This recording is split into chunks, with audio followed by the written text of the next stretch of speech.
ओम नमः शिवाय। जय शिव शंकर। आज की इस वीडियो में हम शिव महापुराण के दूसरे खंड के 30वें अध्याय का हिंदी में वर्णन करेंगे। तो वीडियो को हम स्टार्ट करते हैं।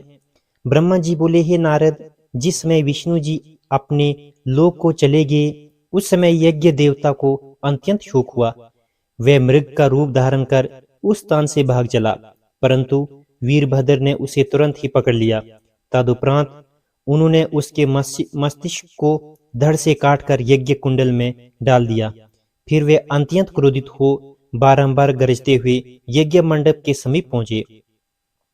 भैरव, क्षेत्रपाल तथा काली आदि ने यज्ञ स्थल पर उपस्थित सभी लोगों को इस प्रकार पकड़ा मानो कि वे कोई चोर हों।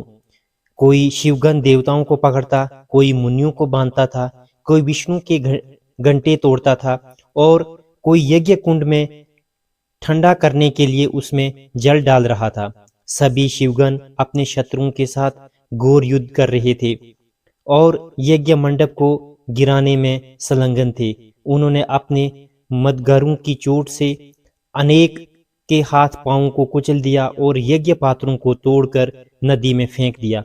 किसी ने देवताओं के शरीर को काटा, किसी ने ऋषि मुनियों को दुख दिया, किसी ने यज्ञ कुंडल को खोद डाला और किसी ने सभा स्थल, अंतापुरन तथा विहार स्थल को जड़ से खोदकर नष्ट कर दिया।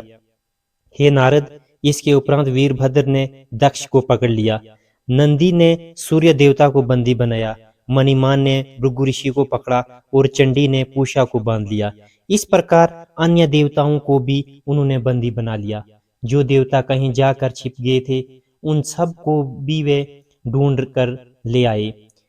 मणिमान ने अत्यंत क्रोध में भरकर भृगु मुनि की मूंछें उखाड़ ली और उन्हें नगर में घुमाकर सब लोगों को भयभीत कर दिया।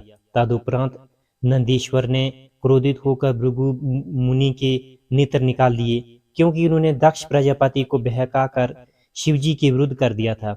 जो व्यक्ति शिवजी के विरुद्ध जाने का उपदेश करे उसकी आंखें निकाल लेना ही उचित है। उधर चंडी ने पूषा के उन दांतों को तोड़ डाला जिन्हें खोलकर उन्होंने शिवजी का उपहास किया था।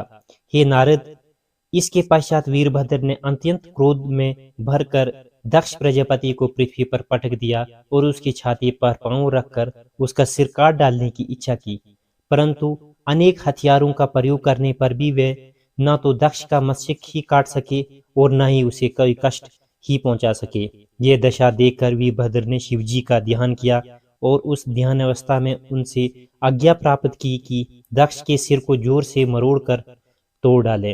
वीरभद्र ने ऐसा ही आचरण किया। तदुपरांत उससे उस कटे हुए मस्तिष्क को यज्ञ कुंडल में डालकर जला दिया। फिर अत्यंत क्रोध करके उसके शरीर को काटा और उस कटे हुए शरीर के हिस्सों को कश्यप तथा धर्मराज के हाथों में रख दिया। फिर उन्होंने दृष्टिनेमि को बहुत दुख दिया और अगिरा ऋषि को लातों से मारा। फिर जिस प्रकार उन्होंने शंतनु को मारा था उसी प्रकार अन्य ऋषि मुनियों को भी मार डाला। फिर कश्यप की पत्नी की नाक को उन्होंने अपने नखों से काट डाला, जिसके कारण देवताओं की माता अदिति उस अंग को ही खो बैठी। इस प्रकार जिसके लिए जैसा उचित था वैसा दंड दे दिया। हे नारद, भगवान सदाशिव ने अपने तिरस्कार करने वाले लोगों को इस प्रकार यथोचित फल देकर अपनी महत्ता को प्रतिष्ठित किया। शिवजी के बिना जो देवता यज्ञ में अपना भाग लेना चाहते थे वे सब या तो मारे गए या घायल हुए। इस प्रकार दक्ष का यज्ञ संपूर्ण रूप से नष्ट हो गया। हे पुत्र, शिवजी से शत्रुता रखने वाले को इस प्रकार दुख भोगना पड़ता है। शास्त्रों उपाय करने पर भी जब तक शिवजी का पूजन नहीं किया जाता तब तक किसी को मुक्ति प्राप्त नहीं होती। शिवजी से बड़े और सबके स्वामी हैं। उनकी महिमा ऐसी अपार है कि आज तक उसे कोई भी नहीं जान सका। जो लोग प्रेम पूर्वक शिवजी की सेवा एवं पूजा करते हैं उन्हें किसी प्रकार दुख नहीं उठाना पड़ता, क्योंकि सदाशिव सदैव उनकी सहायता करते रहते हैं। शिवजी अपने भक्तों के उस पाप को भी नष्ट कर देते हैं जो पिछले पाप कर्मों के कारण प्राप्त होता है। शिवजी के विपरीत चलने वाला मनुष्य इस संसार में तो दुख पाता ही है, अंत में दंडनीय होकर नरकवास भी करता है। शिवजी की आराधना किए बिना जो कार्य किया जाता है उसका परिणाम इसी प्रकार दुखदायी होता है। अस्तु इस प्रकार दक्ष का यज्ञ विध्वंस करने के उपरांत वीरभद्र भगवान सदाशिव के समीप जा पहुंचे। ये थे शिव महापुराण के दूसरे खंड के 30वें अध्याय का हिंदी में वर्णन।